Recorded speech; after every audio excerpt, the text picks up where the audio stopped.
Bom dia, meu irmão, minha irmã, paz de Jesus. Vamos partir mais uma vez o pão da palavra. No Evangelho de hoje ouviremos assim. Ao ouvir que Jesus vinha da Judéia para a Galiléia, ele foi até ele, rogou-lhe que descesse e curasse seu filho que estava prestes a morrer. Disse-lhe Jesus: se não virdes milagres e prodígios, não credes. Pediu-lhe o oficial: Senhor, desce, antes que o meu filho morra. Vai, disse Jesus, o teu filho está passando bem. O homem acreditou na palavra de Jesus e partiu. Meus irmãos e minhas irmãs, Jesus passa pelo caminho da nossa vida. Jesus vem ao nosso encontro, na nossa estrada, no nosso cotidiano. A este homem, Jesus atendeu a prece. Ele pede a cura do seu filho e consegue.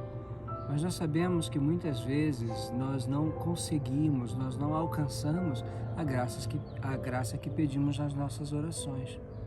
Muitas vezes a doença é um mistério a ser vivido. É evidente que Jesus não quer que permaneçamos no sofrimento. É evidente que Jesus não quer a doença. Porém, muitas vezes, na sua divina providência, na sua sabedoria infinita, Jesus sabe que aquela doença, aquele mal, é um mistério a ser vivido. Basta pensarmos na vida dos nossos santos, de tantos santos que levaram consigo durante muitos e muitos anos doenças, enfermidades, dores. Pensamos na nossa querida Santa Rita, com aquela chaga na cabeça.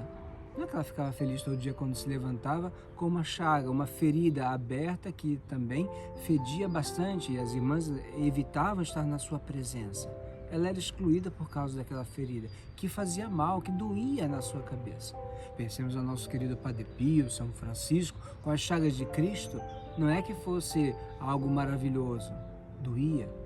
Pensemos a São Paulo, que na Sagrada Escritura nós temos o seu próprio testemunho. Várias vezes pediu ao Senhor que me livrasse do espinho na carne. Não sabemos o que é. Alguns biblistas dizem que era uma doença dos olhos que ele tinha. E o que Jesus diz para Paulo? Vou te curar? Vai em paz, tua fé te salvou? Ou, Paulo, você não tem fé suficiente para curar os seus olhos? O que Jesus diz para ele? Basta-te a minha graça. Mesmo na dor, mesmo no sofrimento, há um mistério a ser vivido. E nós, cristãos, precisamos testemunhar com a nossa presença ao lado daqueles que sofrem. O que eu quero refletir com vocês hoje não é a suportação pessoal de cada um de nós dos males que nós temos, mas a missão que cada um de nós tem de consolar. Consolar, consolatio é consolidão. Se a gente for separar do latim, é viver a solidão com aquela pessoa, porque a doença ela é solitária. Ninguém sente a dor do doente. Só o doente sabe a dor que realmente está sentindo. Mas quando a gente consola, quando a gente coloca-se ao lado de uma pessoa para consolá-la, para caminhar com ela, para ajudá-la a ir além da sua doença, estamos vivendo com ela aquela solidão. Consolar, com solidão. Essa é uma maravilhosa missão que todos nós cristãos temos, de consolar o povo de Deus, porque há muitos aflitos que precisam ser consolados. A nossa fé em Jesus Cristo tem que ser para essas pessoas uma força a mais, para que elas possam rezar, para que elas possam se colocar diante de Jesus crucificado, que também sofreu, ele que era sem pecado. Essas pessoas precisam do nosso testemunho de fé para que elas possam oferecer a Cristo o sacrifício de cada dia, de suas dores, de suas penas. Pense em quem tem que estar numa cadeira de roda, pense em uma pessoa idosa que não consegue fazer mais nada, pense em alguém que faz uma cirurgia esperando ser curado e encontra-se numa situação pior do que a precedente. Quantas situações de dor, quantas situações em que nós, cristãos, podemos ser a luz na vida daquelas pessoas, a luz de Cristo, levando a consolação que recebemos do Senhor e que damos àquele que está diante de nós.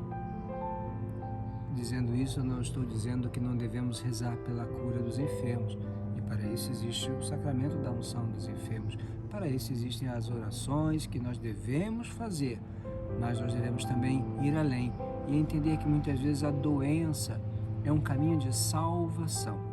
caminho para que aquela pessoa possa encontrar o Senhor e estar e permanecer com Ele. Um caminho de expiação dos pecados, de purificação da alma, um caminho para se encontrar com a perfeição.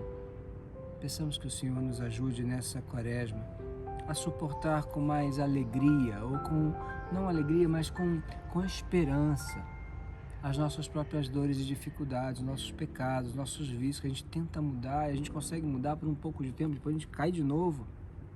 Vamos adiante, com fé e com esperança, mas sobretudo eu convido vocês, hoje, você que está me ouvindo, a procurar consolar outras pessoas, colocar-se ao lado de quem precisa, porque é exatamente assim que seremos sal e luz no mundo, verdadeiros discípulos de nosso Senhor Jesus Cristo. O Senhor esteja convosco. Abençoe-vos o Deus Todo-Poderoso, Pai e Filho e Espírito Santo. Amém. Uma boa semana para todos.